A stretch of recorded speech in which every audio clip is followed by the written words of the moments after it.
Welcome at Eindhoven University of Technology.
A warm welcome to the second RILEM International Conference on Digital Concrete. It's 12 o'clock here at our place, but I do realize some of you just woke up and grabbed your first cup of tea or coffee, whilst others already finished and enjoyed, hopefully, their dinner. Wherever you are, I sincerely hope that you and all that you love are still in good shape and haven't suffered too much from the COVID-19 virus over the past time. It's different sitting alone behind your screen instead of meeting together here live. But please realize that you are far from alone. Right now, the virtual main stage is occupied by over 350 participants coming from all over the world, both scientists and you working in our industry. This is a strong signal of a vital community, a community that is still expanding rapidly since the wonderful conference 2 years ago at ETH Zurich. My name is Theo Salet, and I'm the leader of the research group Structural Design of Concrete Structures at Eindhoven University of Technology, shortly TUE. Besides, I'm also the dean of our department of the built environment, and I welcome you on behalf of the full university to our virtual campus. We are proud to host this year's conference from the city of Eindhoven, a city that is known from its high-tech manufacturing industry. Think about ASML producing high quality chips, and Philips that started here some 100 years ago to make consumer goods, producing light bulbs some 100 years ago. Most of the old buildings of Philips are not occupied anymore nowadays, but they are occupied by new people, by artists, making our cities a mixture of high-tech technology, entrepreneurship, and design. Many of you here present today prepared 111 presentations and papers, and it is you that are the stars of this conference. We, as an organization committee, connected the pieces together. We hope that the conference will be informative and provide all of us the opportunity to learn. We also hope, and I would like to emphasize this, that this conference becomes a place to meet your peers and friends again after some time and strengthen our young community again. Having said this, I invite my colleague Félix, sharing this conference, to take over from me and give you more details on the upcoming conference. Thank you very much, Theo, for your opening words. My name is Félix. I'm the chairman of the organization committee of Digital Concrete 2020. Welcome, everybody from around the world, and we have an amazing program lined up for you in the coming 4 days. We have 5 keynote speakers and 10 invited talks from world-renowned experts. We have more than 100 parallel presentations covering everything from rheology and mixture design to structural engineering, life cycle analysis, and projects. Really everything that has to do with the digital fabrication of concrete. And we have something else. We are also taking you on a virtual tour along the Dutch 3D concrete printing industry in 5 Science Meets Industry videos. But conferences are not only about listening, and Theo already mentioned it. It's about communicating, it's about networking, it's about discussing. And that goes for an on-location conference, but it goes for an online conference such as this one just as well. So we are offering all possibilities to make that happen. So we have Q&A sessions with presenters, we have breakout rooms where you can have discussions with your peers, but you can also meet one-on-one through the online platform. A conference like this obviously doesn't solidify just out of thin air. So now you see Theo and me in front of the camera, but we have an amazing team working behind the camera to make this possible. And you will meet them in the coming days and in the closing sessions at the various locations of this conference. But I already say a very big thank you for making this possible. A big nod also goes to our sponsors. We have Weber BMX, Sika, Twente Additive Manufacturing, Bekar, BASF, and Dow. And it is very obvious that without their support, a conference like this would not be possible. So thank you very much, and I urge all of you in the audience to have a look to see what our sponsors can do for your 3D concrete printing plans. Now, with that, I would like to move on to our first guest. Digital Concrete is a RILEM conference. It was initiated by the RILEM Technical Committee 276, Digital Fabrication with Cement-Based Materials. And now joining us on the line is Dr. Nicolas Roussel, who is the head of research at IFSTAR in Paris, but also the chairman of this technical committee, as well as vice chair of RILEM. So, Nicolas, do we have you on the line, and how are you doing? Yes, I'm connected. Can you hear me correctly? Yes, I can. And how are you doing? Very good. So I'm doing perfectly fine. So first I'm going to say hello to my friends who just woke up in the east part of the world compared to me, west part, and to my friends who are about to go to bed, and I thank everyone to be connected. I'm very happy to be here. And first, I guess I will speak in the name of RILEM with my hat of Vice President of the association to remind everyone that most conferences have been cancelled this year or have been reported at the best. But this one is an exception because of the very hard work and the energy, sense of innovation of the organizing team in Eindhoven. We are very happy to be online today to be able to exchange our ideas and discuss. So big thanks for this effort, and I'm really looking forward to the coming days.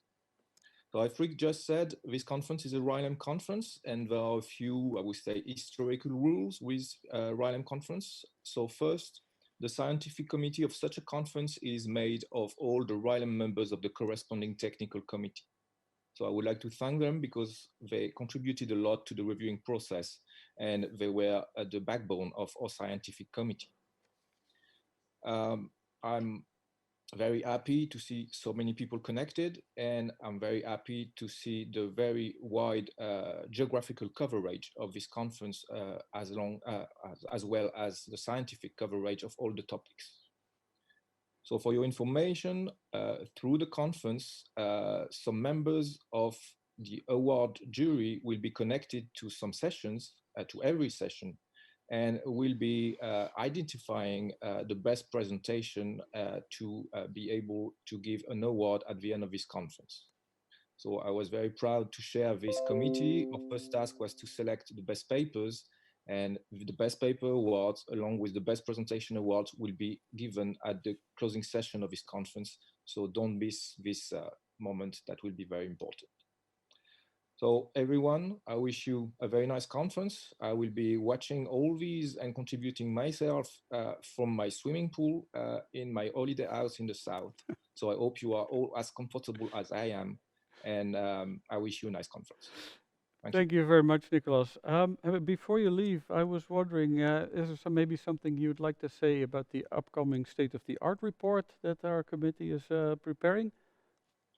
Yes. So the aim or the goal of any RILEM technical committee is to produce a state-of-the-art report on the topic of interest. So in our case, that would be digital manufacturing with concrete or cement-based materials.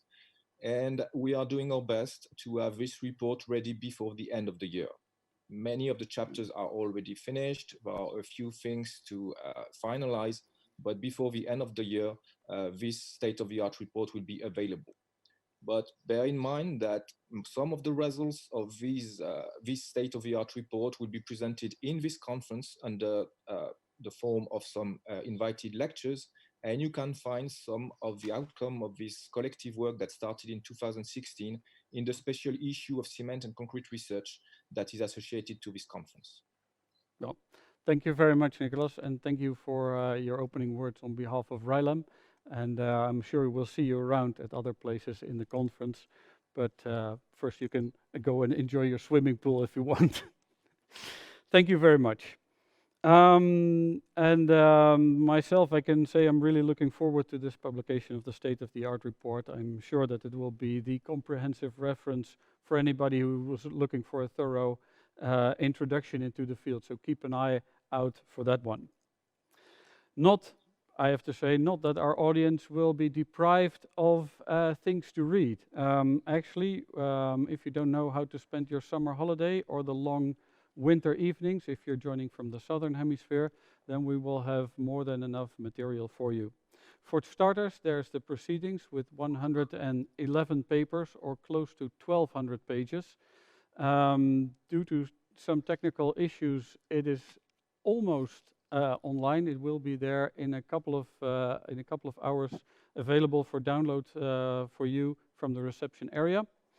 But besides the proceedings, we also have 12 presentation posters, some of them with an audio tape as well, as an explanation. And then, as Nicolas already mentioned, we have teamed up again with the Elsevier journal Cement and Concrete Research to make a special issue for digital concrete. There was already one in the associated with the first digital concrete conference 2 years ago, and building on that success, we've prepared a new one, so for Digital Concrete 2020. It contains 13 full-length articles by widely researchers from groups all around the world. The journal article is the articles are also available from our online platform, and they will be open access as well for everybody to download within a couple of days. Besides that, we also bring you a complimentary issue of CPT magazine, which is a magazine that approaches the issues more from an industrial angle, and is also very worthy of reading. Now, I'm aware that for many of you in the audience, this might be your first online conference, and I can tell you, certainly for me, it's my first online conference. And normally, if this would be an on-location conference, I would now be starting to tell you some of the house rules.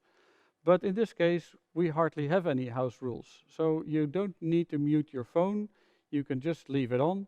You don't have to dress up sharp. You can sit there in your pajamas. You can eat and drink during the presentations. You can basically do whatever you like. The only house rule that we have is that we ask you not to leave anything inappropriate in the chat functions that are available in the online conference. So to find your way around the conference online, we've made a short YouTube video that was distributed to all of the registered participants. It will also be accessible from our website. And that gives you a nice and comprehensive explanation of how the system works and where you can find everything. I just like to summarize a couple of things. So the online environment consists of 4 main areas. We have the reception, the stage, the sessions, and the expo. And the reception is really conference Basecamp. So there you can find everything, all the practical links, explanations of how the platform works, but also link to the schedule and the program, links to the proceedings and a CCR special issue, to the posters. And what is probably important to mention is that you can also watch all the presentations from the reception area. The links are there. So all the presentations have been pre-recorded. So if you are joining from another time zone, you can watch these videos at your own convenience. Then we have the stage. So the stage button leads to the conference main stage. So that is actually where we are right now. And this is where all the keynote speaks will take place, the closing sessions, the Science Meets Industry videos, and at the end of each day, Monday to Wednesday, we'll have here a little wrap-up session. And what is a wrap-up session? We're having one of our PhD students here on the stage moderating with 4 members of the scientific committee that are also in the award jury. And those 4 members will have been following each of the parallel room presentations for the whole day, and they will give in 10 to 15 minutes a little bit of their impressions of the day. Then we have the so-called sessions area. Well, the sessions area is a slightly misleading name. It is not where you find all the parallel presentations. In the sessions area, you will find the so-called breakout sessions where you can have discussions with your peers. How does it work? You can just go there. It's free. It's not moderated, and see who else is there, and join basically on the discussion that you like. We have 4 of these breakout sessions divided by topic. And finally, we have the expo area. And expo area is really the core of the conference. You will find the virtual booths there of our platinum and gold sponsors. Again, please have a look and see what they can mean for you. And besides that, we are also having the access to the 4 virtual rooms where the presentations take place. So if you want to go to the normal parallel presentations, go to the expo. That is where you will find it. Okay, so that's a lot of introductory talk from Theo and from myself. I think it's time to get started on the real stuff, so the stuff that you're all here for. So we get started with our first keynote lecture. On the line, I will have Professor Robert Flat and Dr. Lex Reiter from the ETH in Zurich, Switzerland. Professor Flat is a professor of physical chemistry of building materials at the ETH since 2010, and he is also the editor-in-chief of Cement and Concrete Research. Over the last years, he has performed important research work on the set on demand of concrete, which is really a pillar for the development of digital concrete. Um, Dr. Lex Reiter is a postdoc, also in the group of Dr. Flat, of Professor Flat, sorry, and he also works in the area of early strength development of concrete, and he's also the first author of the associated paper that is in the CCR special issue. I'll be discussing with them. If you have any questions that you would like to ask to these keynote presenters, you can put them in the chat area, and they will be signaled to me, to my ear, and I will post them to the presenters. So with that, I'd like to ask Robert, welcome. Good to see you. You are joining us from Zurich. How are you doing? Very well, thank you. Nice to be here and see this kicking off. Thank you. So you've been the host together with Tim Wengler of the first Digital Concrete Conference 2 years ago.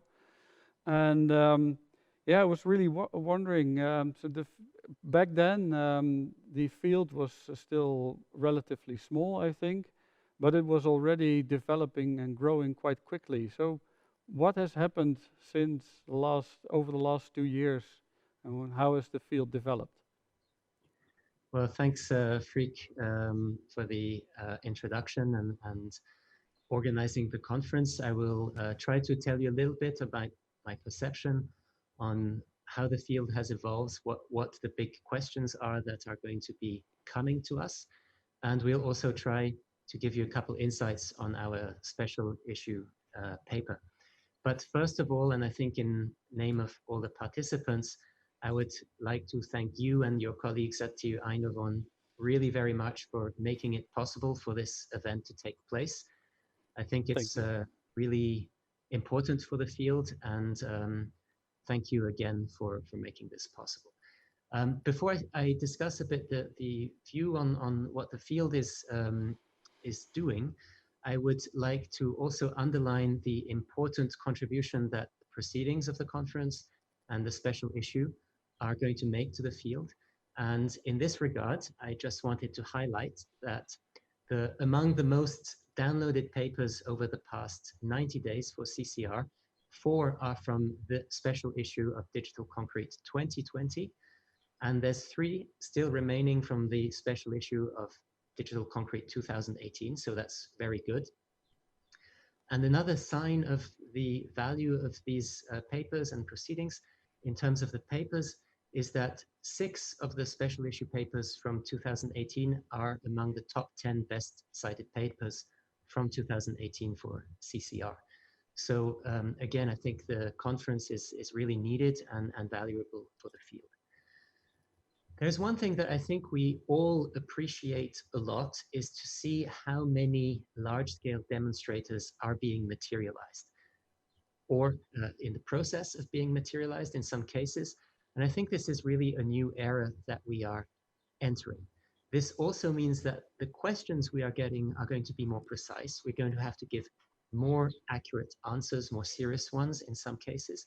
And that is something I would like to elaborate a little bit upon in this talk. Congratulations on your introduction video, really nice and cool. And also thank you for allowing us to talk about materials and chemistry, even if you forgot, unfortunately, those 2 very important keywords in that video. So we try to prepare for that. I wanted in this talk to tell you a bit also about what's been going on at ETH in the sense of a plurality of approaches to digital fabrication. And I think this is something that the field is maybe not appreciating enough, is how much there is beyond extrusion printing, even if that clearly is an extremely important and valuable process. So highlights on our side have been the opening of the DFAB house. Some of you saw it close to complete at the conference in Zurich. What I would like to underline is that people who visit this and are not informed that it was robotically built all say that there is something special. They feel a sense of comfort. And essentially what this is speaking to is how the colleagues who designed this managed to use digital fabrication to increase the quality of the living environment. And I think this is an achievement that we should focus on achieving in digital fabrication. There are a number of other important large-scale demonstrators, and I would like to point out this one, KnitCandela, realized in Mexico, with the different characters here, including Lex, who'll talk later, but a project clearly led by the Block Research Group. And just a word of recognition to the very significant contribution of Matthias Riepmann to the NCCR. Matthias, who unfortunately very tragically left us about a year ago. In this picture, what you see is a knitted formwork stretched in place, and under the careful examination of the project leader, Mariana Popescu, getting ready to be sprayed with a fast-setting grout developed by Lex, and then stiffening to be able to receive concrete on top of it. I think this is a process that has a lot of potential and one that I hope to see continuing to strive. Other things that we have been working on include digital casting. And Ina Johet-Fritschi later today will give you an overview on this. Many of you may remember the process of smart dynamic casting, and this has evolved towards including something we refer to as eggshell. Joris Burger will talk about that later today, and ACDC, concrete that rocks. That will be talked about by Anna Sabo on Wednesday. So eggshell, you can imagine the idea is the following. We 3D print a very thin formwork and do it in a way that we can include standard reinforcement so we don't have problems structurally. However, in order to place the concrete, we have to prevent the formwork from bursting under the effect of the hydrostatic pressure of concrete. And for this, we use set-on-demand concrete. Here's the structure which is realized. It's the base of this tree, which is a pavilion, combining digital casting with robotic assembly of a timber structure realized by the Grammatio Kohler research group and placed at the entrance of the headquarters of Basler Hoffmann in Switzerland, a leading engineering company in our country. Here is a cool example. This looks like some kind of gremlin kind of structure or creature. And it was actually done in a student project with eggshell relatively easily. And I think it points to the ease at fabricating complex structures with this process. Now, of course, you could argue that you have to print, it takes some time, you don't know if you can fully recycle the formwork, and various other possible limitations. So the question is, what could we do to make formwork even easier and cheaper? Well, an easy way is just to take some plastic foils from the supermarket, stretch them between supports, and then use setting-on-demand concrete, as in this video, in order to cast complex shapes with very cheap and easy formwork. So this is ACDC, and it stands for Admixture Controlled Digital Casting. But of course, even cheaper than these plastic foils would be air. And there we go in the direction of extrusion printing, pioneered by Professor Koshnevis. And believe it or not, ETH has also gone into this game under the lead of Professor Dillenburger and his student Anna Anton, who will also talk later today. This is a large-scale demonstrator for an arts festival in Switzerland. It was a proof of concept that we were asked to realize to obtain an even larger project, which is now in the works. You will also hear from Dirk Lofke, among others, about the potential of powder bed printing, a technique developed by Enrico Dini, and that is seeing various further ramifications. This again shows us that there is a plurality of processes for digital fabrication of concrete structures. And the question with all these possibilities, what should we really be striving for? Well, I would argue that we want to reduce the impact, the environmental impact of the construction sector. And in this regard, we have to consider that we have a total impact being a product of the amount of material used by the material impact divided by the service life. So clearly with smart design, we can generate structures using less material for the same function. However, we should not overkill that with a material that has a larger environmental footprint. And the conference will have various talks where the question of how to reduce the environmental footprint of the material itself will be discussed. I think there's also important work to be done in terms of the durability of these structures, and it is really the combination of these that will tell us if we will be successful in making a contribution to sustainability through digital fabrication. This is, however, all going to be bound also to the question of cost, and is in this regard, from my co-chair of the Digital Concrete Conference in 2018, Timothy Wangler, I wanted to show you this graph from his paper of 2019 in CCR. Schematically, what we argue is that for conventional construction, the cost for a given structure increases with complexity, something like that, and that digital fabrication starts at a higher level and has some crossover point beyond which construction becomes more cost effective by digital fabrication. Through research, what we're going to be doing is to reduce the cost level of digital fabrication, make it more efficient, and shift the break-even point to the left. This will increase the range of structures that can be cost effectively produced. And what this means in terms of sustainability is that we're going to make it more economically affordable to produce structures using less material. However, for this, there is a large need for research and development. And I think that presentations in the conference are going to be really essential in order to achieve this. So, Freek, I hope I covered your first question, and we can maybe continue the discussion with a couple I think pieces of information. Yeah, I think very extensively. I mean, what is absolutely clear is that the field has not been standing still, and there has been huge amount of developments. I think, personally think it's really fascinating to see that these concepts that were maybe 2, 3, 4 years ago were really in the lab, so to say, and maybe in some experimental structures here and there, are now very quickly finding their way into the construction practice.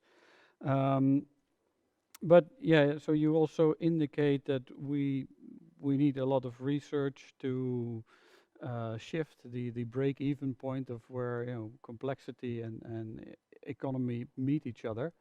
But I was wondering if you could elaborate maybe a little bit on what kind of research do we need, and how research can help the adaptation of bringing digital fabrication of concrete into practice or into construction reality. So there's many aspects to that: chemistry, materials, process. And I think the best is that I let Lex Reiter take over from here. To tell you about part of these aspects. Wonderful. Hi, Lex. Good to see you. Good to see you too, and thank you for asking the question. So basically, if we want to move this technology from the research to industrial implementation, then it has to become a little bit easier to use, and we have to become able to certify the products. So what will decide whether this will be possible or not will, to a large extent, of course, be the possibility to integrate reinforcement, because this determines whether we can build according to building codes. And Manna and co-authors are going to give a presentation towards this goal later today. And Lee and co-authors will present on ECCs that are possible technological solution to this. From ETH, there is also a presentation by Lukas Gebhardt on using interlayer fibers and post-tensioning on beams. From the material side, however, what we should be most concerned about is a means to guarantee quality. So our printing needs to work reliably and give the same results. As seen here from the left, at about the time of the last conference, where the printing was working a few times out of many trials, over to something that works robustly. For this to work, we need to have the printing properties not change during the printing process, but they should also not change between working days or when batches of material change. They should also not change when the temperature changes and when the season changes. And the material should be robust to some small dosing variations. For example, the water content being slightly wrong.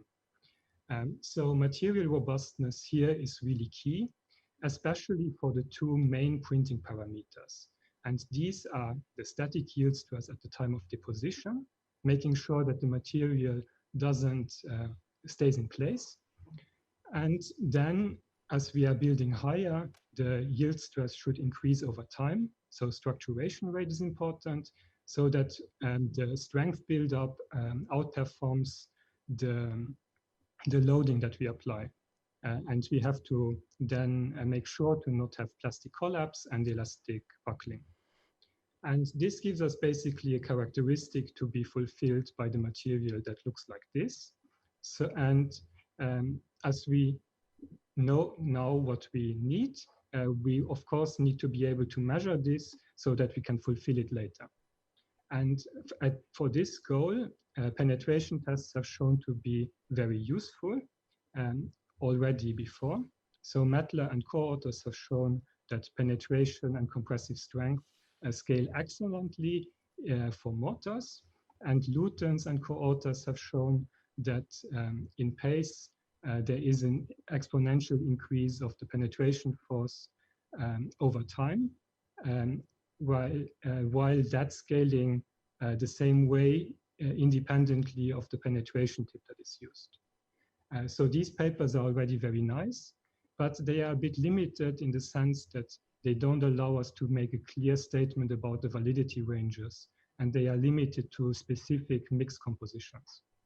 So we are revisiting this and looking at a penetration test that looks like the following, where we record the force as the tip moves into the sample. We can first do that at a fast speed, and we observe here in this log-log plot that as the penetration tip introduces into the sample, the force does not increase dramatically, whereas if we are measuring it on the same, doing the same measurement on older samples, then we see an exponential increase of the force over time. Doing the exact same measurement, but much, much slower, we can now do continuous measurements. So here again, we see this exponential increase of the force over time. And this is something that is rather accurately repeatable. So our measurement follows the same trend in both cases. And when we compare it to other measuring methods, such as vane and compressive strength, we see exactly the same trend. So an exponential increase over time. And both times in their respective ranges, of course. And a linear relationship between that and the penetration force. And now what we can contribute on top of that is to use a geomechanical analogy to calculate the yield stress based on the slow penetration test. And what we see is an excellent agreement between the slow penetration and all the other methods without us needing any fitting parameter. So the way that works is that we make an analogy with foundations in soil, and we get a physical model that looks like this, with an equation directly linking the force that we are measuring to the yield stress. And there being a prefactor that comes from literature in geomechanics. The nice approach in this is that now we have a verification from the analytics that we are quantifying a yield stress, and we need no experimental fitting because literature tells us that for fresh plates and for mortars, this value is approximately 9. And with the framework of this model, we can define limits of validity for this method. So we get a certain range of yield stresses that we can cover. Just to demonstrate that this works on mortars, I show you here the force of penetration for different mortars. We compare that then directly to uniaxial compression tests, and we get the same type of master curve, even though the uncertainty range at this time is a little bit larger. Okay, so now this is enough on measurements. We have that in place and we can somewhat trust the measurement. So now the next step is to understand how to use it. So for that, I first want to introduce how strength buildup in these materials should work. So we first have a physical process of flocculation that builds a network of interacting particles that gives this structural buildup that we are desiring. Now, as hydration occurs, the hydration products are contributing to the amplification of that network, and we get an increase of the storage modulus, or of our shear modulus. Taking now these measurements after 20 minutes, we can compare them more directly to the heat rate from the hydration process. And if we do that, comparing directly the structuration rate with the heat rate, we get this nice linear relationship. And what this is telling us is that if we want to have a certain structuration rate, first we need a quite high amount of hydration to take place, and we need this to happen in a controlled way. And the way that we are devising is then to use an accelerator to achieve this. Taking all of that and applying it to the layered extrusion process, we can see how this will work all as a framework.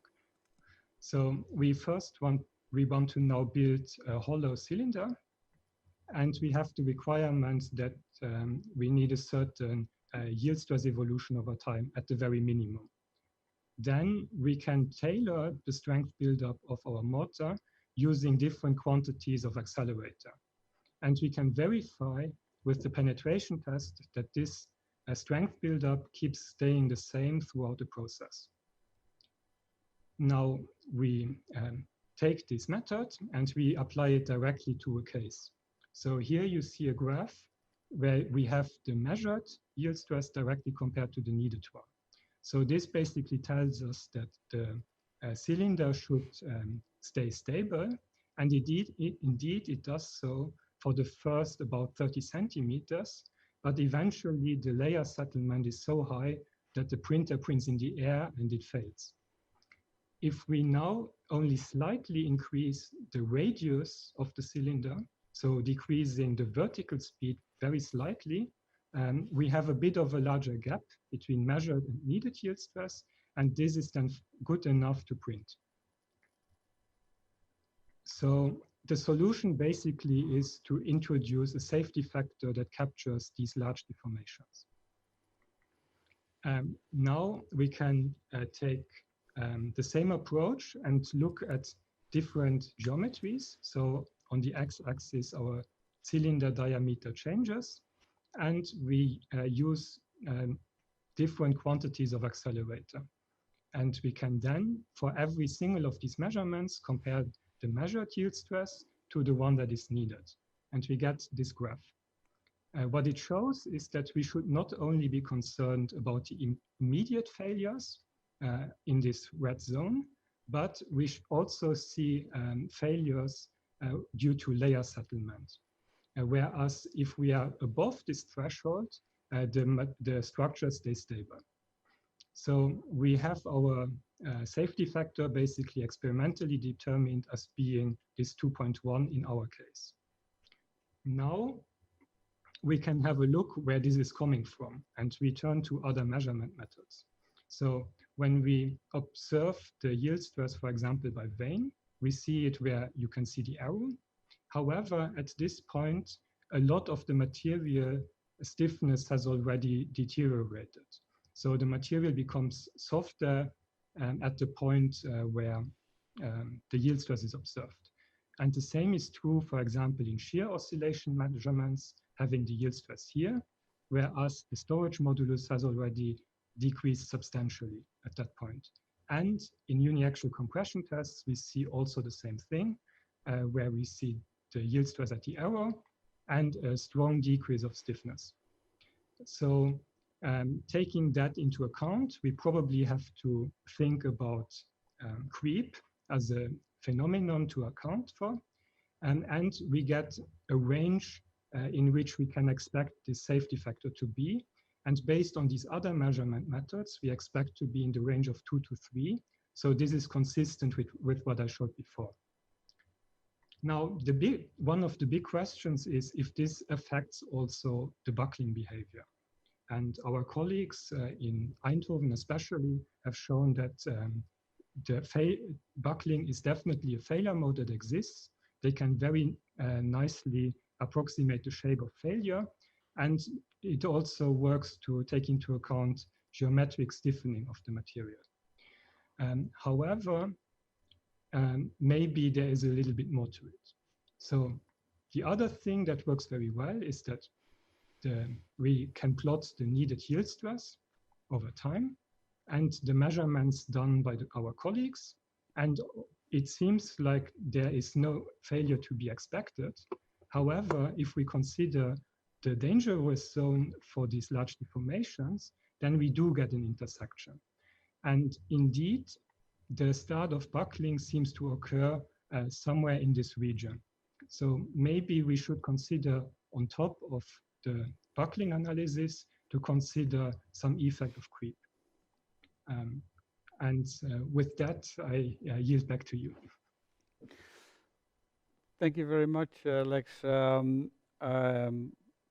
I think this whole new issue that you've been discussing in quite a bit of length on the buildability and what the material parameters, how they develop over time and how they influence the possibility of failures during printing is extremely important and relevant. And you see it back in a lot of publications. So it seems to be an issue that is still very much under academic debate on how to measure and what the criteria for failure really are.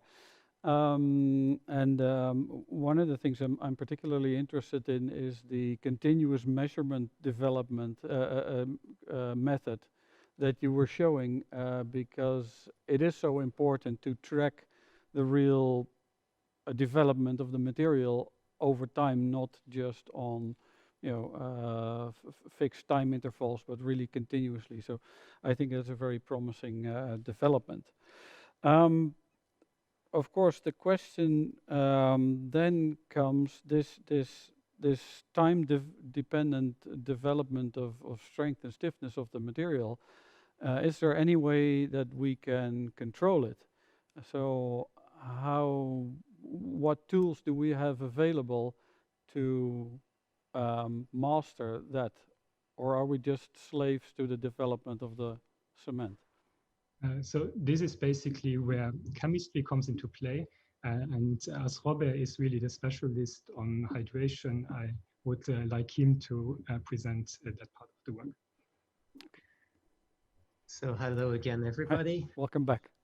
Transition.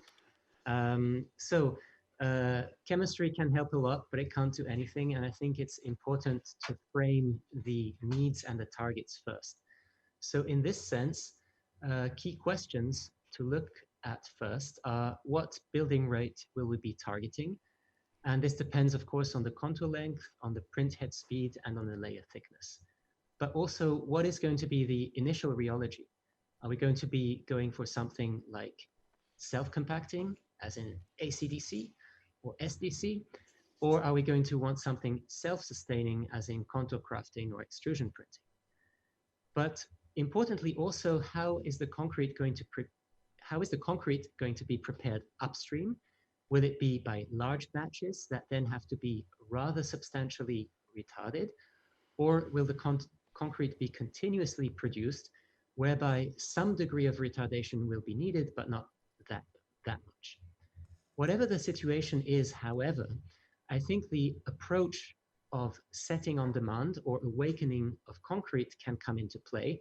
And that's where chemistry steps in.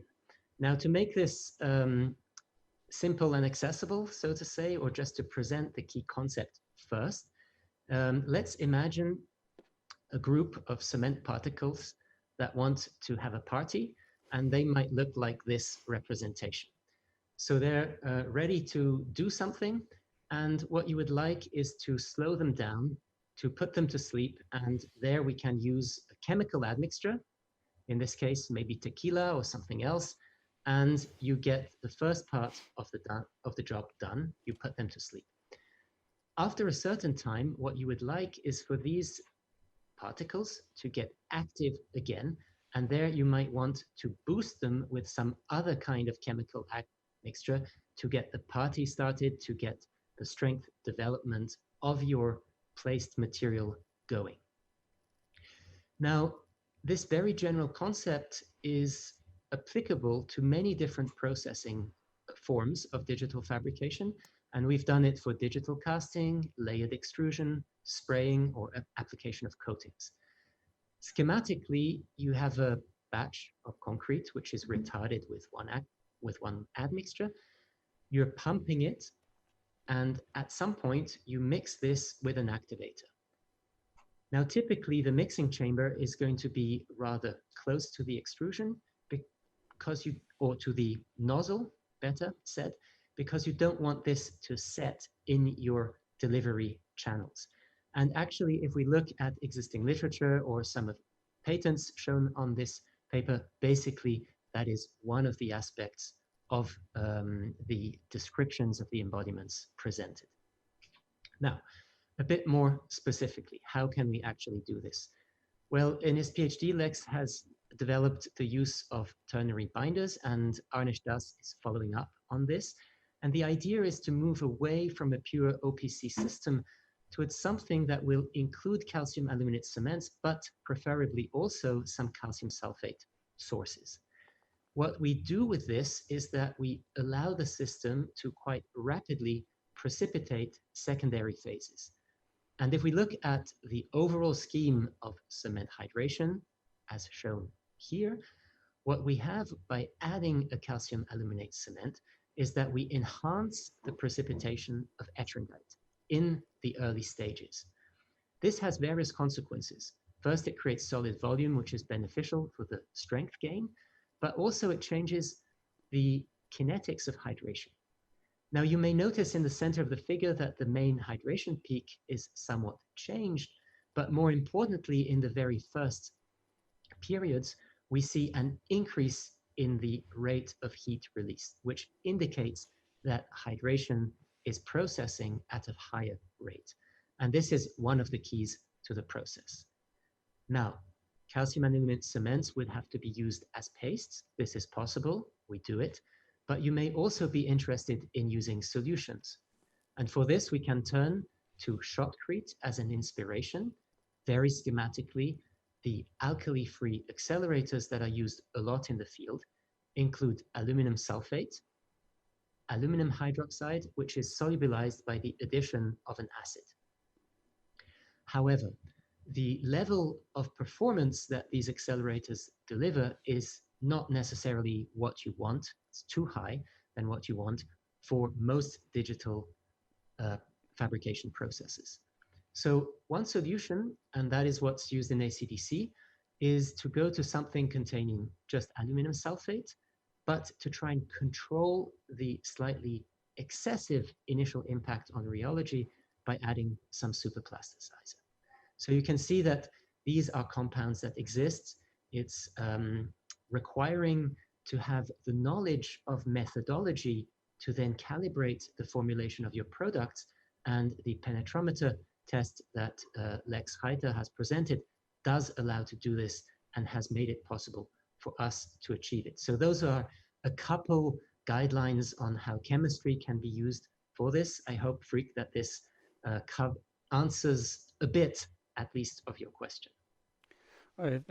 Thank you, Robert. I think it certainly does. It seems to me actually that, let's say, chemically speaking, we have the tools available to make the material do what we want it to do.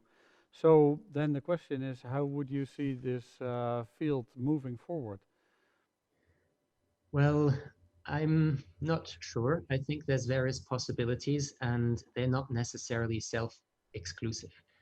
I think one important question is, are we going to be going towards on-site or prefabrication? For those of you interested in looking at challenges and opportunities for in situ digital fabrication, I would just point you to this article from the previous conference. This is a market question, but there's others. Are we going to be trying to replace unreinforced masonry, as some people claim, or rather going to replace reinforced concrete? What kind of applications? Are we going for high-end ones, but lower volume, or rather ordinary ones and large volume? What about the reliability? How will we guarantee structural integrity, and who will sign off? How do we do this, not just on a very specific case-by-case basis for specific demonstrators, but much more generally? I think this has a number of questions that need to be answered, and they're very importantly the work that you colleagues have really, I think, pioneered in structural considerations of digital concrete are really playing an important role. I think the question of sustainability has to be addressed seriously. What is the appropriate benchmark? What is the durability of the structures that are being produced? And what is ultimately the real environmental footprint? In terms of cost, ultimately considering all aspects, where will the cost benefit really come from? And how will the market react? The market is not static, it evolves continuously, slowly, but continuously, and over time, these are major changes. Other technologies, as augmented reality, can come in and make it much easier for traditional techniques to compete with digital or robotic fabrication. However, I think, as I tell my students, that we should think different and build different, but we should build safe, durable, eco-friendly, and cheap or cheap enough. And this implies that many different disciplines should come together to answer the questions that they can best answer. In order to symbolize this need for interdisciplinarity, or call it diversity, I borrowed this picture from a Cultural Diversity Day organized by UNESCO and made a couple minor adjustments to represent the plurality of fields involved in digital fabrication with concrete. And I hope that the dialogue will continue, that this conference will really promote dialogue, exchange, and mutual understanding. So this brings me to my conclusions. I think a lot has happened and that a new phase has begun. It's exciting, but it also brings along much more critical questions. Competitiveness, scalability, reliability, durability, and environmental impact. I believe that the hand-waving arguments that sometimes are given in statements will no more be good enough. That claims of good intention neither will be good enough. We will need to back up these claims with serious data and serious studies. So I think this is what is awaiting for us. Among the different challenges is to have the processes working reliably. And there I'm absolutely convinced that adequate measurement techniques are essential. I hope that Lex could show you what is possible with the penetrometer type of tests and how you can analyze the structures at early age in this regard. And also we hope to have somewhat demystified a little bit the chemical options for set on demand. With this, I would like to thank all the colleagues at the NCCR, National Center for Competence of Research in Digital Fabrication in Switzerland, for their passionate contributions and enthusiasm. I would also like to thank the Swiss National Science Foundation for its massive financial support to this competence center. I would very much, again, in the name of all participants, like to thank the colleagues organizing this event in Eindhoven and thank all the participants for their kind attention, wishing them a very successful and productive conference. Well, thanks very much, Robert and Lex, for our first keynote. We have a couple of questions from the floor, let's say the digital floor, which I'd like to pose to you. First, Wilson da Silva asks if you could elaborate on the complexity of some of the structures that you were showing in the when you were presenting some of the case studies and examples. From a structural design perspective, so it seems that there seems to be a greater number of large-scale applications on the horizon, but to which extent will producing unique elements that are really spectacular, how will they hinder the widespread application of these new technologies? So there might be some competition between doing the very fancy and very complicated, because the new technologies allow us to do things that were not possible before, or is it more, or the other direction could be developing these technologies into something that can be really mainstream, be used in a lot of cases, and really compete with existing manufacturing processes. Okay, so I will, before I start answering at least part of the question, I just wanted to call Lex up also so that he can contribute to giving answers from his perspective. And I think as an example of where complexity is beneficial is topologically optimized structures. There's an example from the group of Professor Dillenburger at ETH, where they produced a concrete slab which reduces by, if my memory is correct, 60 to 70% the amount of concrete used to produce that slab. So that is where complexity is serving a purpose of reducing the amount of material used. I think there's also simpler examples.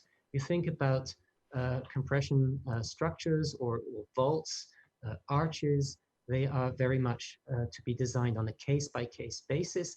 And even if the requirements are relatively simple, they are not consistent with many of the existing approaches for standard formwork. So I think there's a very wide range of spectrum of what we define as complexity. And in this sense, as shown in the graph, there are some ultra complex things that one could produce, but they're a low volume of the market.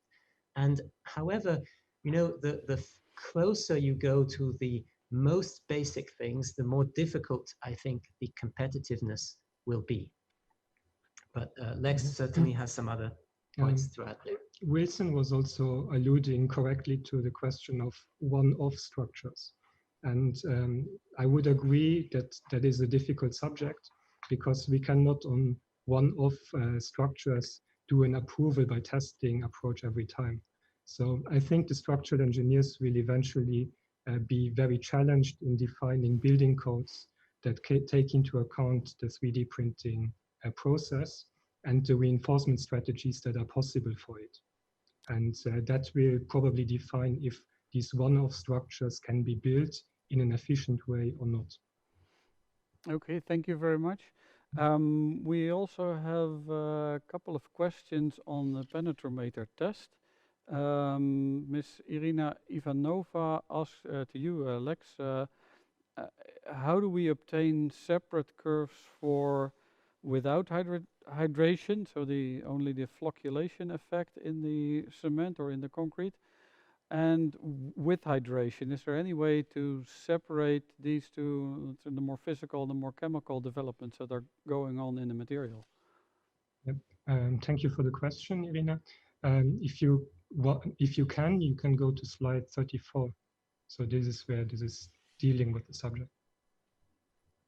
And the answer is on the technical grounds, we do small amplitudes oscillatory strain. So basically probing the stiffness increase of the material non-destructively by plate-plate rheometry.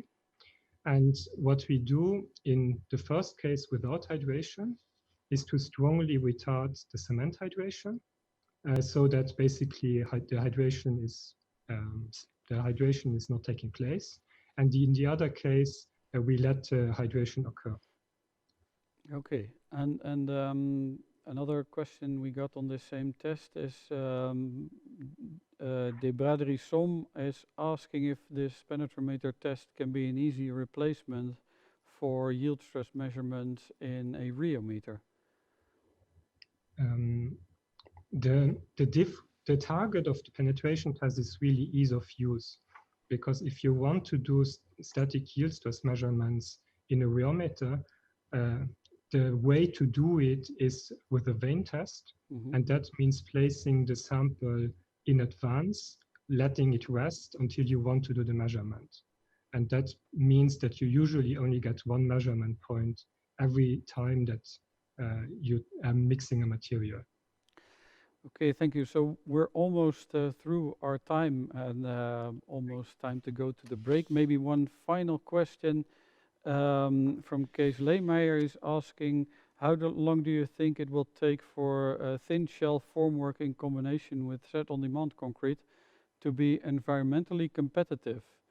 So the high early strength or set-on-demand concrete versus low strength development of concrete with less environmental impact. So comment you can make on that? So clearly that is an area where we have to go and do a careful life cycle analysis. However, there are a number of cases that we are working on with really very efficient formwork systems, and that is essentially working. I think then ultimately the question is, what is your reference benchmark? Clearly, if you just try to beat a standard wall, that's not necessarily going to be the best thing. But as soon as it's some degree of complexity, folded structures, curved structures come into play, there I think that very quickly, at least some of the digital casting solutions will become competitive. Some of them are more oriented towards the high end, and others towards more simple shapes. Again, it depends what you want to produce. Okay, well, thank you very much. Thank you, Robert and Lex, for this opening keynote. It is all we have time for. I see there are a couple of more questions in the chat. Maybe you can answer them over the chat or in the breakout session or meet up with the participants in the conference. But I thank you very much for your contribution. We are now going to have a little break. To the audience, I would say, please take the time to have a look around in the online conference environment, to check out the download links, check out the links of the pre-recorded videos, and perhaps also use the breakout rooms for some discussion. We will continue at 13:20 Central European Time, and I hope to see you there. Bye-bye. Thank you. Good afternoon. Thank you to organizers of Digital Concrete 2020 for making this event to happen in these challenging times. I appreciate the opportunity to be invited to speak here. I make this presentation 3D printing of concrete beyond horizons on behalf of all the authors of this paper, including myself, Dr. Florence Sanchez of Vanderbilt University, and Dr. Hong Yu Zhu of the University of Tennessee at Knoxville. 3D printing is a disruptive technology that can have enormous social and economic impacts in years to come. The technology, which took shape in 1980s and was initially limited to manufacturing small products, is moving to large-scale construction applications, utilizing concrete and other cementitious and binder materials. This paper presents a state of the art and a state of the practice of 3D printing of concrete, including a historical background and advances in equipment, materials, and computer modeling. Some demonstration projects are presented, and opportunities and challenges associated with 3D printing of concrete are identified. My presentation is outlined here on this screen. The genesis and origins of 3D printing and construction are in automated and robotic construction, which are not new to the construction industry. A mobile or stationary system consisting of several robotic subsystems or components is a 3D printer. And the construction materials, which could be concrete, mortar, asphalt, polymers, they serve as the ink of the printer. On a desktop printer, a digital image is sent to the printer through a computer to be printed on a piece of paper. Similarly, in construction, the intent is to send a digital model to the printer to create a facility at, above, or below ground surface. Here is the definition of 3D printing I have come up with. Now let's have a look what we already knew about 3D printing and what's new. 3D printing and additive manufacturing are synonymous. 3D printing is an automated process of layer by layer creation of a product. Construction in buildings, bridges, highways, runways, marine structures, or almost any other facility has traditionally been an additive or layered manufacturing process, unlike other industries. The only difference is that this additive or layered manufacturing in construction has traditionally been manual and extremely labor intensive and uses form work. Both slip forming and shotcreting, these are century-old technologies, but people rarely acknowledge that they are additive manufacturing or 3D printing. In slip form construction, the form work is mechanized to automatically move vertically or horizontally as the material is continuously deposited in layers.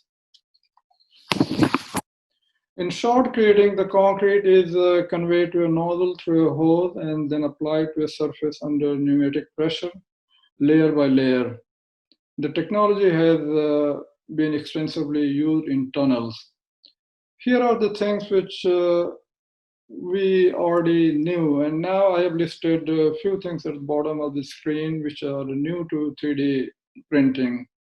These are 3D printer ink formulations, advanced 3D printers, advanced computer modeling and simulation, and explorations.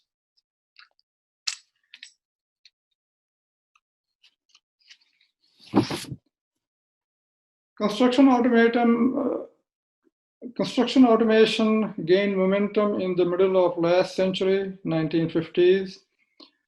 This is the time when modern day robotics emerged. 3D printing gained popularity in industries like biomedical and industrial manufacturing in 1980s, and commercial 3D printers became available in these industries. Probably this was the time frame when people started thinking about 3D printing in construction. In mid-1990s, a technology controlled crafting emerged, which was later patented. This is an extrusion-based method and somewhat similar to shotcreting. The difference is that the extrusion in controlled crafting is a piston pump mechanism like a syringe rather than a spray at high exit velocity in shotcreting.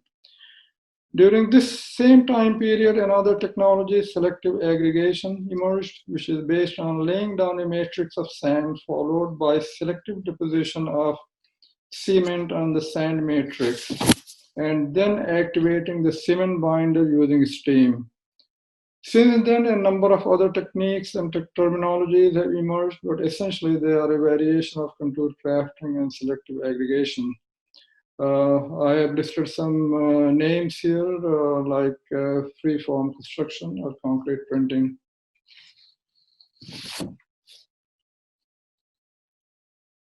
Okay, let's see where we are. It is about 25 years into the development of modern-day 3D printing and construction.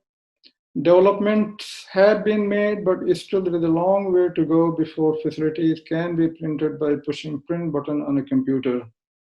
For practical purposes, the 3D printing is still in the lab or factory, and efforts are continuing to improve the existing construction 3D printers or develop new printers.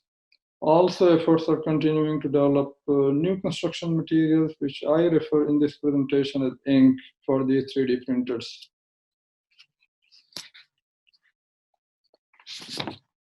Now let's have a look at the advances we have made in equipment. To date, both gantry style and robotic 3D printers have been successfully implemented both in research and real-world applications. The advantage of gantry style printers is that they are relatively easy to scale up in size, where robotic arms typically have a fixed dimension. However, the speed and degree of freedom of a 6-axis robot allow many complex tasks to be performed that otherwise may not be possible with a 4-axis gantry printer. Also, the payload on a gantry style printer is generally higher than that on a robotic arm. This photograph shows the different type of printers. On the top left is a 4-axis gantry system. Top center is a robotic 3D printer, and top right is a selective aggregation printer. Bottom left is the automated construction of expeditionary structures, ACS system, which was jointly developed by US Army Corps of Engineers and National Aeronautics and Space Administration, NASA. The system has a mobile robotic gantry system and an automated material delivery system, which is comprised of a dry goods delivery system and a liquid goods delivery system. The system has been successfully deployed in the field in the construction of barracks. Bottom right is a hanging cable-controlled large-scale deposition system using a construction crane, which is currently being developed by Oak Ridge National Lab in Oak Ridge, Tennessee. Now let's have a look at the advances in materials. The development of cement-based printing inks that have suitable flowability, extrudability, buildability, and which can set rapidly enough to meet the 3D printing process requirements remains a significant challenge in the application of 3D printing in the construction industry, and currently is the subject of most active research. Rheological requirements for printable concrete change rapidly over the printing process timeline, from the nozzle to the filament deposition, filament interface, and the buildup of the printed element. We have listed here the areas of active research, and many presentations that will follow in this conference would likely cover most of them.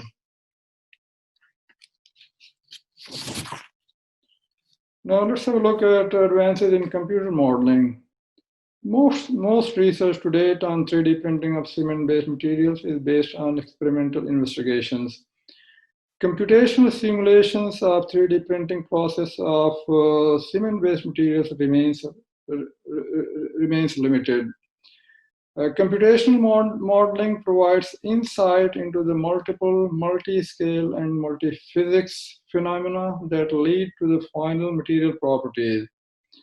Different approaches for computational modeling are listed here on the screen. In physics-driven modeling, different approaches are used to simulate the behavior of fresh concrete flow and include computational fluid dynamics, CFD, discrete element method, DEM, particle method, and multi-phase suspension method. In the other modeling methodology, topology, and microstructural optimization, it consists of discretization of an object or a structure into small elements and optimization of the material composition, volume fractions, and spatial distribution within each element to achieve structures with desired properties and functional performance. In materials modeling, molecular modeling and computer-aided molecular design are being used to understand the relationship between the molecular structure and the mechanical and physical chemical properties. From this, one can design materials from the molecular scale at a fundamental level. Data-driven machine learning models are being used. Now, computational modeling is being extended into the modeling of 3D printed structural components. Two failure mechanisms, elastic buckling and plastic collapse, are being considered in these analytical models.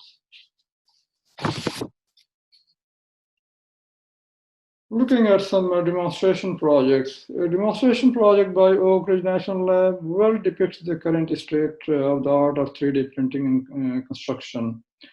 A small house has been 3D printed using 3D printed panels of polymeric materials.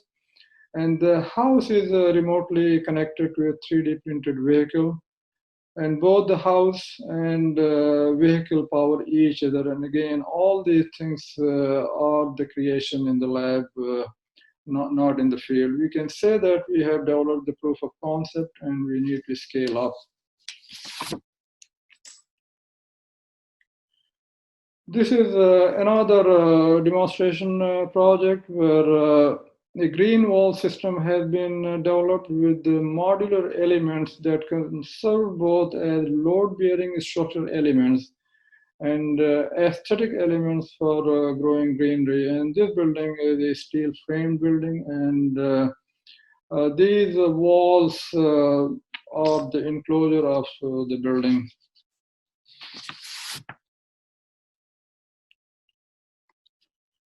Now, looking at this photograph, the demonstration of 3D printing in construction is slowly moving beyond the lab.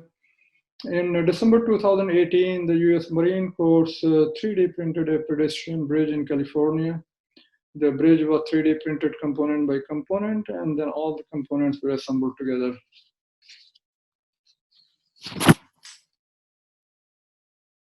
Okay, challenges and opportunities. Construction industry is a heavily regulated industry due to the safety of the general public.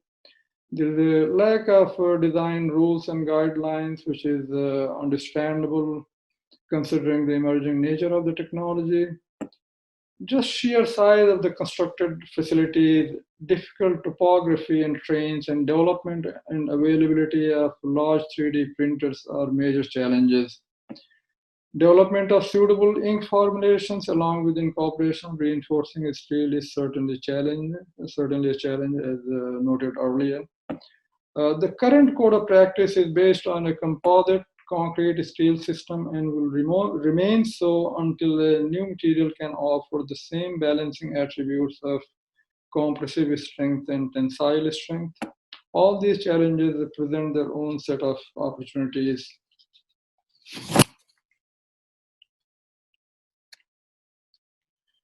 Now, looking at the social and economic impacts of 3D printing.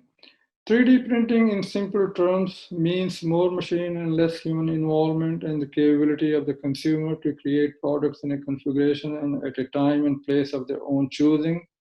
The balance of the movement and consumption of ingredient materials versus finished products will be disrupted. Portland cement, aggregate, and conventional reinforcing steel are the three primary concrete making materials which account for bulk of the construction cost.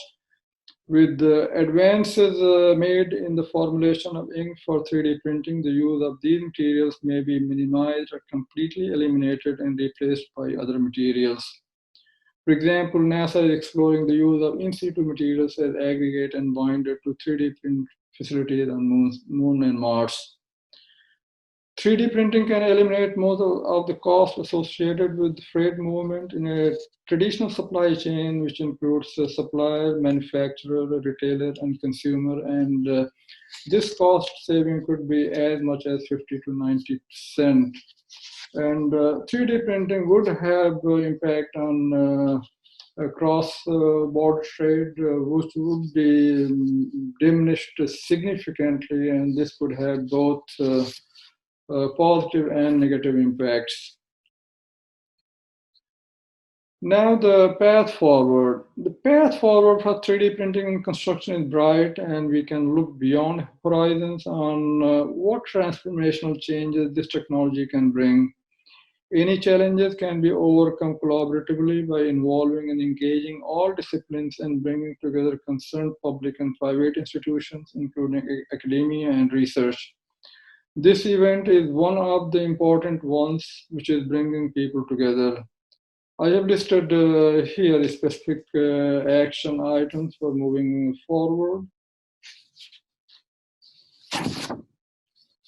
In this list of specific action items, I believe it is important that we develop academic curriculum at universities for 3D printing and construction that combines all the needed knowledge and skills, including materials, structures, robotics, and computer software and hardware. To conclude this presentation, I would say that we are at a stage where we can digitally transform a model into a constructed facility on a limited scale or on a component level, primarily in a lab or factory setting. I can also say this, that from the advances this technology has made and the potential it exhibits, it is possible that by the middle of this century, we can 3D print at least some facilities in situ in a matter of hours or days by pressing print button on a computer.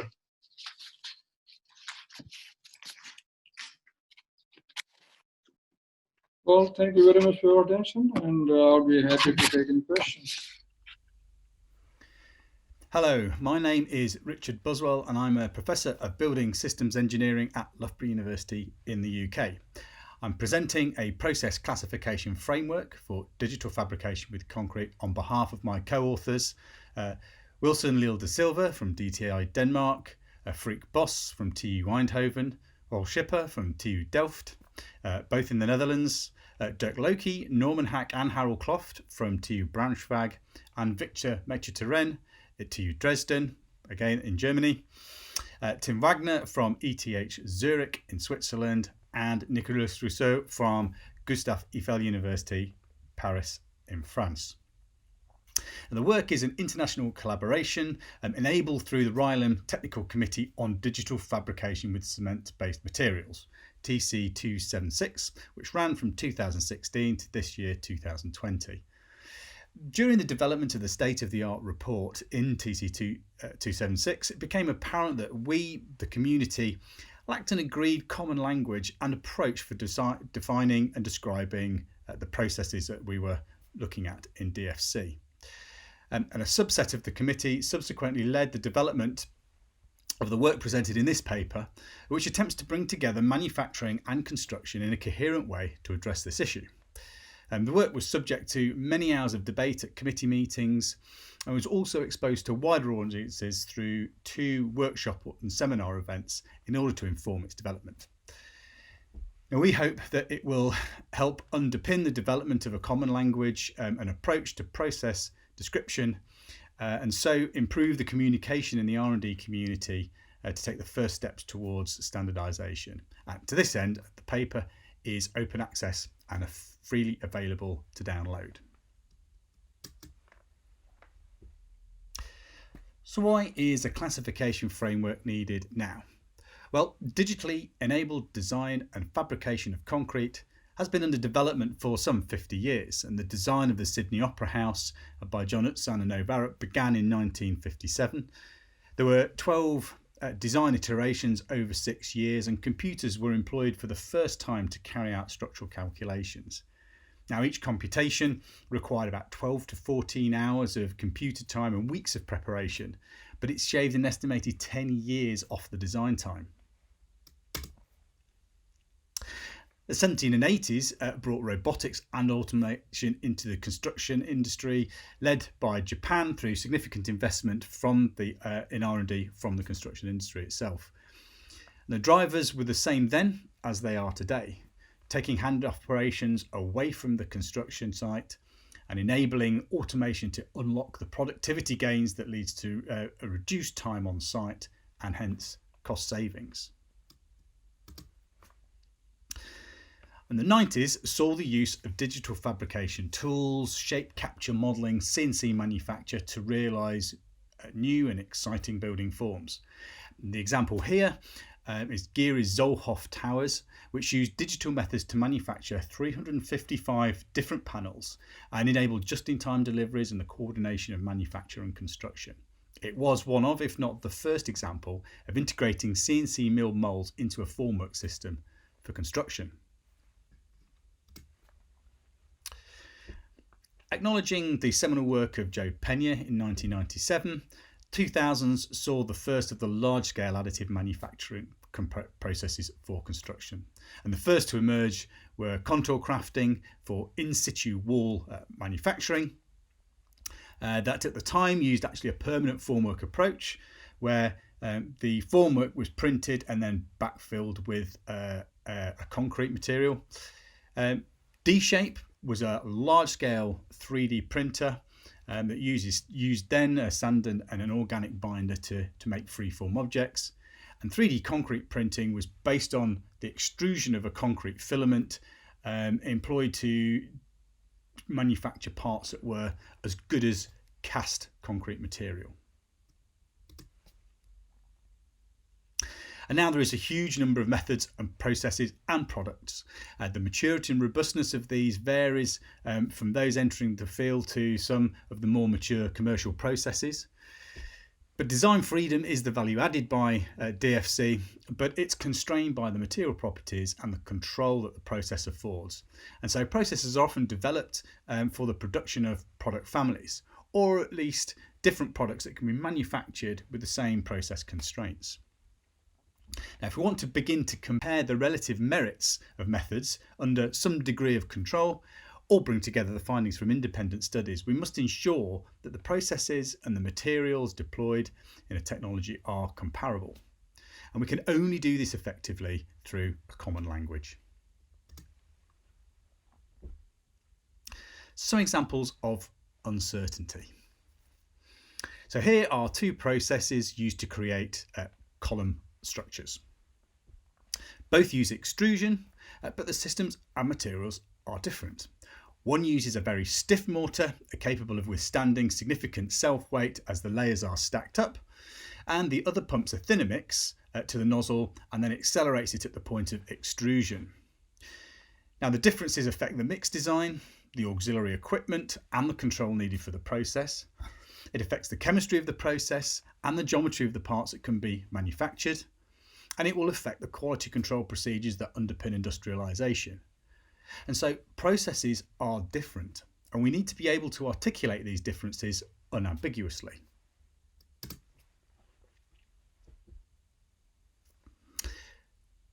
The example in this slide is mesh mould, developed at ETH Zurich. And here a mesh is created such that the gaps allow concrete to flow through it but not out of it, then allowing troweling of the surface to finish. The component is a freeform wall that supports the defab house at Temper. Now, are we making a 3D wall, a 3D freeform wall in a clever new way? Or are we making a mould through automated assembly? Is it one process in all, or is it a series of process steps, for example, moulding, casting and troweling? We need to be able to recognise and define process boundaries. Now, the flexible mould approach depicted here operates on a series of pistons that provide freedom of curvature of the casting surface, but it can be operated in more than one way to produce a panel. You can pre-shape the mould, place on a flexible formwork and then cast the part, or you can set up the flexible formwork on a flat bed, cast the panel, wait till it's in its plastic state and then deform the mould to the desired shape.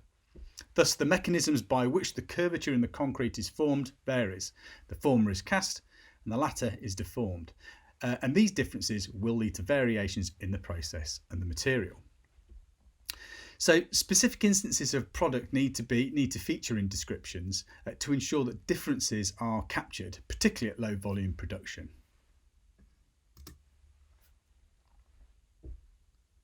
Now, have we done this before? Have we looked at this before? Well, we tend to use classification to help rationalise our views at complex spaces, and we do this routinely in our literature reviews for papers and reports. But while there are frameworks in the literature, they do not encompass the broad scope of the contemporary field of DFC. So let's take a look at a few DFC technologies. Sprayed or shotcrete 3D printing was an application of sprayed concrete to produce a reinforced curved concrete panel. The Loughborough double curve panels were hollow, and they were printed using extrusion and a temporary support system. The production of the post-tension bridge segments at TU Eindhoven that contained a reinforcement wire in the extrusion. The Schwarzschild tender used an approach that with conventional concrete in a very special deposition nozzle that placed concrete around pre-placed reinforcement. SDC here, or smart dynamic casting, is a sort of continuous micro slip forming approach for the manufacture of columns and beams. And D-shape is a large scale 3D printing method, as we've mentioned. And the example from Apiscore here, they use extruded mortar in the construction of walls. And in this example, they've used the extrusion to create a permanent formwork that is then used for casting conventional concrete. And the flexible mould and mesh mould approach I described earlier. So how might we go about classifying these? Well, by application environment is one. So is it an on-site in situ placement of material, typically the walls for buildings, or is it an off-site factory-based process for part manufacture, one-off parts or parts that form an assembly? And this is fairly straightforward in most cases. But how do we actually arrive at the functional part or element? Does the process produce end-use parts or formwork? Perhaps this is clear-cut for some processes, but do the technologies of flexible mould and mesh mould produce panels and walls, or do they produce formwork? And it's not uncommon for us to split digital fabrication methods between additive methods and everything else. But would we classify smart dynamic casting as an additive method or something else? So gaining a clear picture of what the process is doing and how it is interacting with the material is key to understanding the similarities and differences in both the chemistry and the physics of the DFC processes. And if we turn to manufacturing, typical classification and methods includes process operations that identify the way in which the material of a part being manufactured is shaped, typically by the use of a mould or forming tool or by the removal of material from a solid block. And assembly operations, where parts that have been shaped are then joined together. And these include welding, bonding and fastening methods. Now, additive manufacturing is another material shaping option, but here the shape of the final part is built up through discrete deposition of material in a layer-wise fashion, rather than the shape prescribed by a mould or a forming tool. Given the foregoing, we propose a classification framework for DFC should be based on existing frameworks and standards. We shouldn't reinvent the wheel if we don't have to. It should be based on material shaping and assembly processes. We should endeavour to create a system that encompasses all DFC processes, and we should acknowledge the difference between in situ placement and factory production methods. So 4 characteristics are important when defining and describing DFC processes. Materials, the mixed design, constituents grading, the use of admixtures, control of hydration, control of rheology, etc. Application, is it on or off site? Is it manufacturing or construction? Is it part of an assembly? Is it a one-off, etc. The product, what it is, what's its purpose, its specification, is it an end-use part or does it form a formwork? The process, specifying the boundaries, implementation and sequencing of all of the operations within the technology. Now, we have called these the MAP characteristics for materials, application, product and process. And these should be described using the best practice in each instance of manufacture when reporting. The classification framework is represented here. It's been redrawn from the paper in order to fit the presentation format.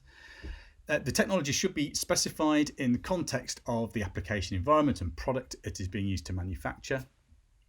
And well-defined process boundaries allow classification by operation, either by an assembly or a process. The material shaping options are additive, formative and subtractive, and then the relevant sub-processes within those classes are presented.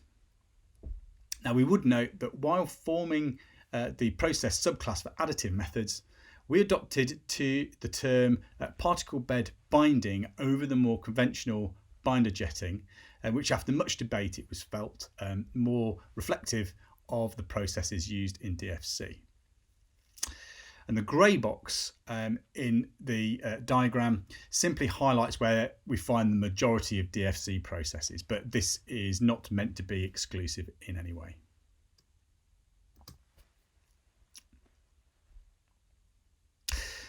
So, what happens when there appears to be more than one process given in a given technology? Well, one of three things. Where there are clear steps to take the stock material, the mortar or the concrete, to the finished product, and make sure that the definition of the product and hence the process boundaries are not conflated, which is a common error. For example, considering that the finished wall is the product of mesh mould, rather than defining mesh mould as a step in the production process of a freeform wall structure that creates the mould. Now, the definition of hybrid processes is used in the wider manufacturing sector, and it's used to differentiate those cases where more than one process have been intentionally brought together under CNC control in a single machine for benefit. And we should endeavour not to use this as a catch-all term, as it will be unhelpful in many cases. For example, defining mesh mould as a hybrid process for producing freeform walls.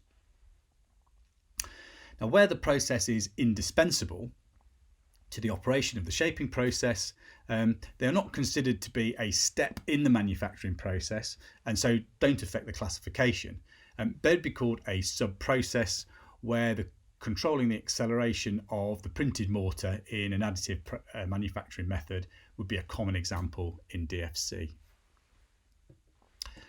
So sub-processes are important in process performance assessment and comparison because they often differentiate otherwise similar methods, as our 3D printed column example earlier. These processes might operate in series, simultaneously or contiguously with the material shaping process. And in this slide, the examples from left to right are the flexible mould, which moulds, casts, deforms in series, the reinforcement wire entrainment through an extrusion filament, which is a simultaneous operation, and alternating between the build and support material within each layer would be an example of a contiguous process. So let's compare processes, implementation, sequencing using some simple diagrams. Now under these photos is a process cycle illustration. The bottom axis is time, the square block represents the material shaping process and the circle represents the sub-processes. Using these as a tool to describe the operation of the technology in combination with the knowledge of the material and the product is a powerful tool to identify the differences that might otherwise not be apparent. So the D-shape process is a method for producing free-form parts in a manufacturing setting, and the technology is additive manufacturing process based on particle bed binding. And in the second example, the doubly curved panels, this was 3D printing, was a method for producing panel structures as discrete parts in a manufacturing setting, and the technology is defined by the contiguous operation of a layer-wise additive manufacture based on extrusion and a temporary support material. Now these have similar layer-wise operations, and these are indicated on the diagrams by the repeating blocks, of which there's just two here between the vertical dashed lines, but the selectivity that enables the material shaping is different.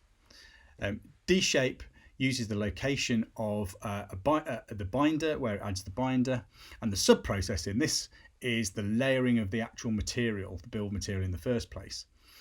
The selectivity of the Loughborough process comes from the positioning of the material, and the printing of the support material is the sub-process. The materials in both processes are also different. Taking the Loughborough 3D printing method and comparing it to the TUE approach for creating the footbridge segments. The TUE method was used for producing parts from a composite material in a manufacturing setting, and the technology is defined by continuous operation of a layer-wise additive manufacture material by extrusion, with the simultaneous entrainment of a steel wire with the extrusion, and it was arranged so that the part could be printed from start to finish without stopping the extrusion.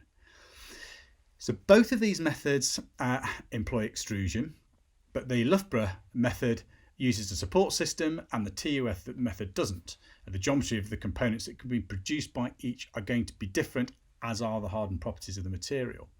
Now, one is not necessarily better than the other, but rather they've been optimized to overcome different engineering problems, and these have led to variations in the process configuration. And for two non-additive methods then, smart dynamic casting is a method for producing column structures as parts from a composite material in a manufacturing setting. The technology is defined by the continuous operation of the material extrusion over the length of the part. Now, the extrusion in SDC, the process appears to be quite similar in the continuous nature of the previous Eindhoven example, but the difference is that the part is defined by the extrusion former in smart dynamic casting, whereas in additive processes it's the placement or solidification of discrete volumes of material that actually define the final shape.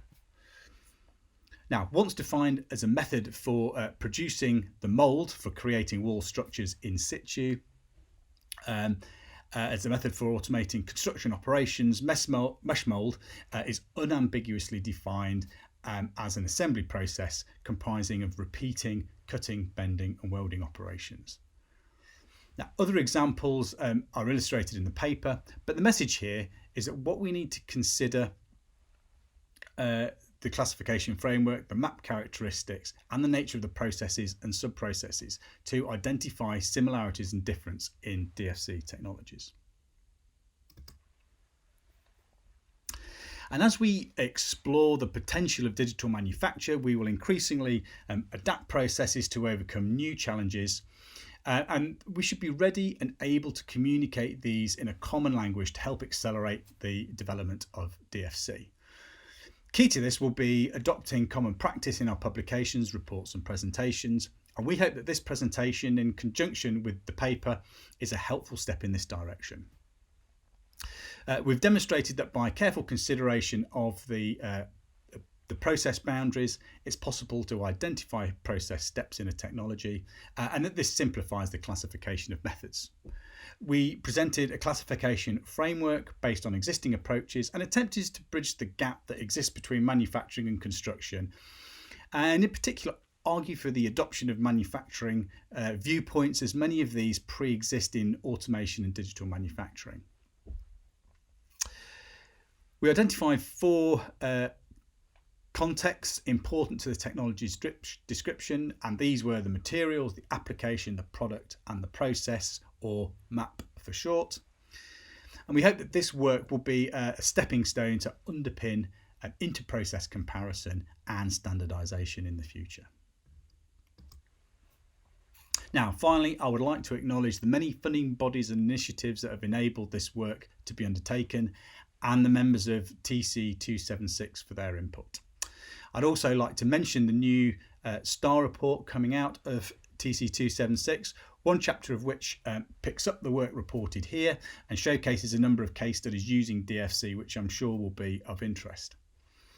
Now, the DOI to the paper is given on this slide for reference. It is open access, so freely downloadable. And on behalf of myself and my co-authors, many thanks for taking the time to view this presentation. Welcome back on the main stage, where we have arrived at a rather peculiar section of the program, which is called Science Meets Industry. This is actually a small series, so to call it, where we as the academic world will visit the industry to see what they have been up to and how they have implemented the technologies that we've developed. First on the line is the Vergaderfabriek in Teugen, which is presented by Marijn Bruurs. Enjoy.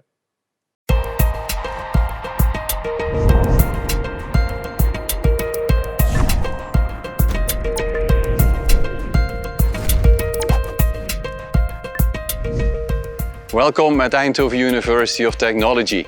Normally this campus would be crowded with 15,000 students, but due to COVID-19, unfortunately, it's empty. And it's the reason that we cannot meet in person here at our campus, which is a pity, of course. At Eindhoven University of Technology, we develop new knowledge related to the issue matter of digital concrete. Sometimes in isolation for fundamental research, but in this brainport region of Eindhoven, most of the time in close collaboration with our industrial partners.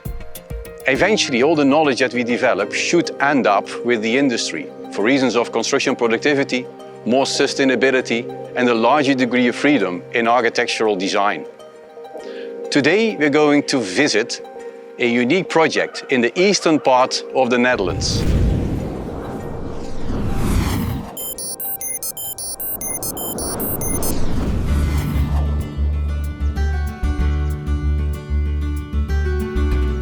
Right now we're in Teugen, near the small airport of Teugen, where local business owners Arvid and Mario wanted a small, circular meeting room.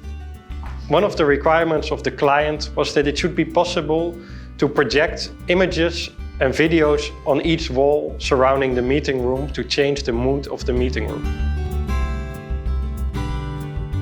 My name is Marijn Bruurs. I'm working at Witteveen & Bos, a large design and engineering consultancy in the Netherlands. We are with around 1,300 people globally in offices all around the world. We work on different types of projects, coastal defense projects, port projects, infrastructure projects, but also in the built environment, in which we're also involved in 3D concrete printing.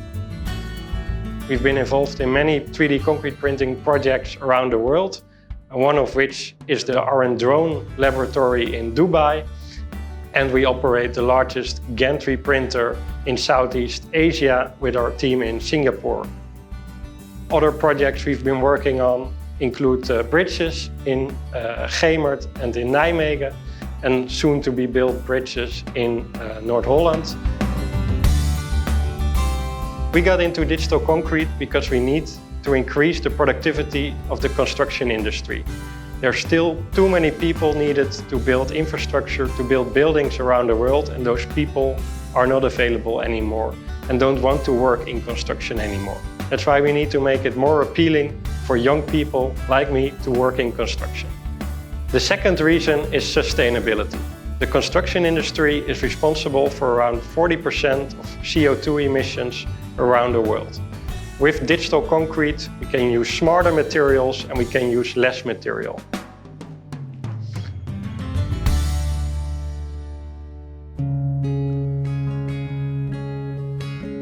In 2016, Arvid and Mario challenged the construction industry to come up with innovative ways to construct their dream.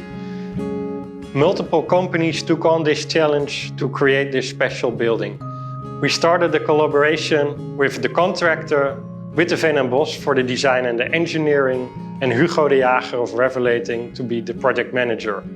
Together we took on the challenge to 3D print the first load-bearing, approved 3D concrete printed structure in the world. Architect Pim van Wielik of the Form Foundation designed this meeting room in such a way that from the sky it looks like a vortex created by an airplane. This is why all the walls in this meeting room are double curved. With the freedom of shape that 3D concrete printing offers, the architects started designing. But soon we realized that there were not unlimited possibilities in the design of 3D concrete printed buildings. So we needed to change the design to make it printable and make it work structurally. So we had multiple sessions with the 3D printing company, with us as the structural designers and the architect, to create something which is both unique, feasible and structurally sound.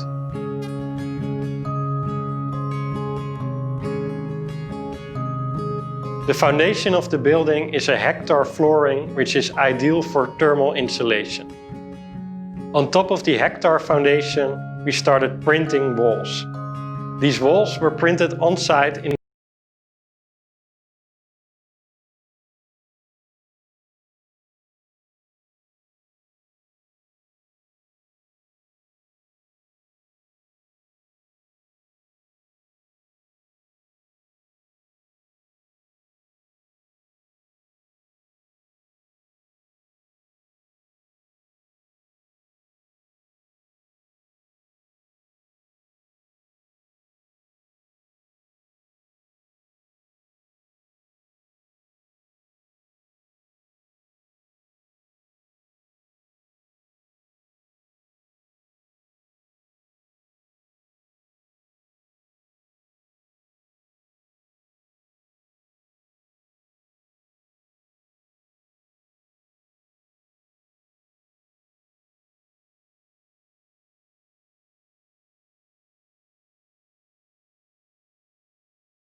Thank you. So it's not really about the reinforcement itself, but rather how to get it into the concrete in a good way. Maybe Roel can add something to that, because I've understood that he also joined this session. Yeah. Yeah, what struck me was that regardless the method and the material used for reinforcement, in many cases it was not possible to use the full material strength due to lack of bond. And that is interesting, because if you compare that to traditionally reinforced concrete, by now we sort of know how that works. For every type of rebar, each diameter, each concrete grade, each steel grade. So we can all find it in the tables from the Eurocode or other codes.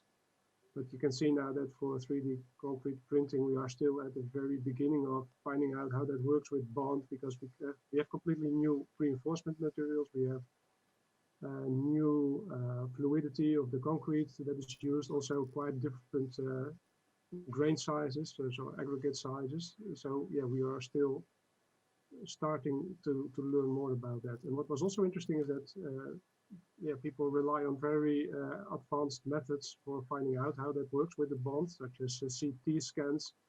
And we've seen impressive videos of that as well. So that was very interesting. And do you see already any promising techniques that may solve these problems? Because I only hear the negative aspects. Well, we see that we now are better capable of reaching ductile concrete. So various experiments have shown that they were able to produce a ductile concrete with strain hardening qualities. So that means that we are able to produce a type of concrete that can at least show when it's close to failure, which is a very important thing from a structural engineering point of view. Okay. Well, thank you. Unfortunately for room B, we don't have anyone available for from the scientific committee that joined that room. But I do definitely recommend to check that out during rewatching the presentations. And there was a small mistake in room C. So I'm directly going to move on to Wilson da Silva, who joined room D, which was on digital design, technologies, and industrialization. Can you give us a short summary of the things you've seen and the things that might be interesting for our audience?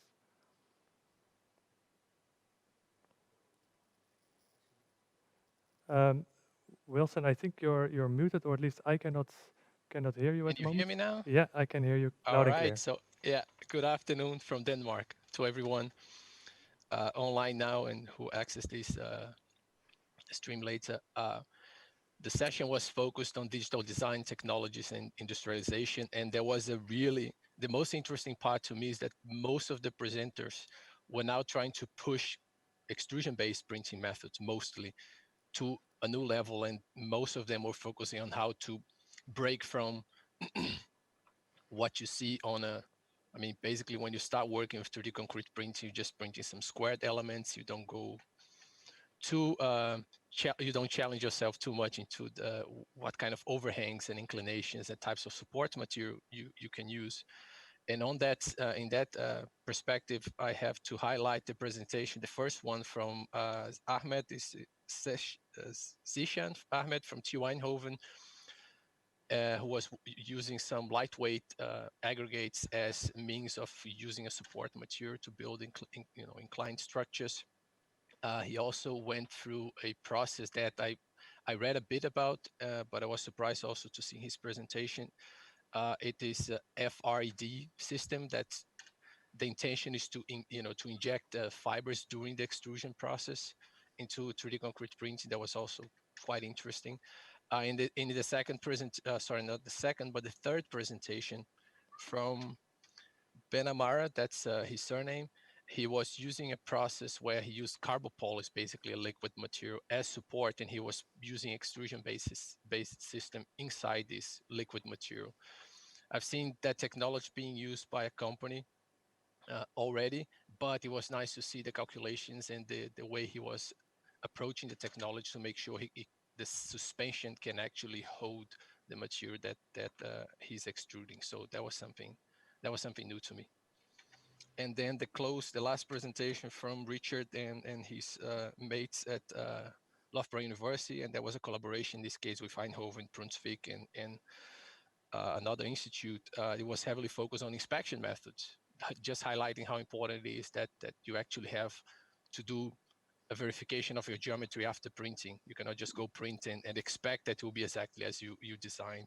Not at the moment, of course. So studies like that are also interesting to read about. So this is my overview. All right, thank you for that. That's a very clear overview. And of course, there's a lot still to come, also on these topics specifically, as you can find in the program. It's organized by topic, and all of these topics will continue in the coming days. So if you hear some developments here, you can still join in on those. For that, I would like to end the wrap-up session for now. First of all, I would like to thank our members of the scientific committee for helping out here, joining during the wrap-up, and informing the rest of the audience what was told. And before we are going to go to close this live stream completely, I would like to say that the event that you're currently in will stay open until 9 a.m. tomorrow morning, Central European time. At that time, the new event will open, which is the second link that you've received in your email, and with that you can join a similar environment as you've seen today, and we will continue there at 12 a.m. Central European time. That also means that since the event will stay open now, you can still use all the facilities that are available here, like the breakout rooms, the one-on-one chatting options. You can rewatch the presentations, and like I said, the proceedings are also available, so you can have a look at that as well. And of course, the poster presentations are also available there. And with that, I would like to end the live stream for now. I would like to thank you for all of your attention, the great numbers that we've seen. I think up to 300 people were joining the live streams at any specific time. And of course, we hope to see that also during the coming days, and we hope to meet you all there. Thank you.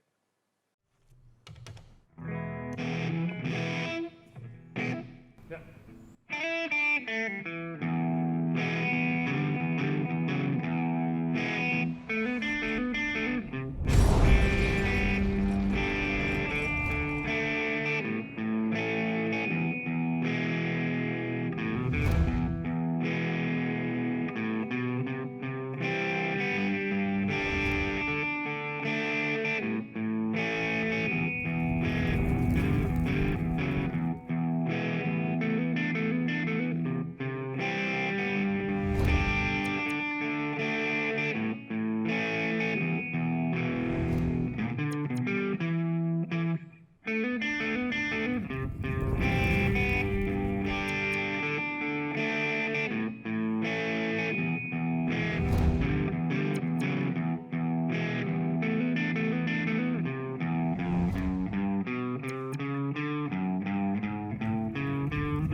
Welcome at Eindhoven University of Technology.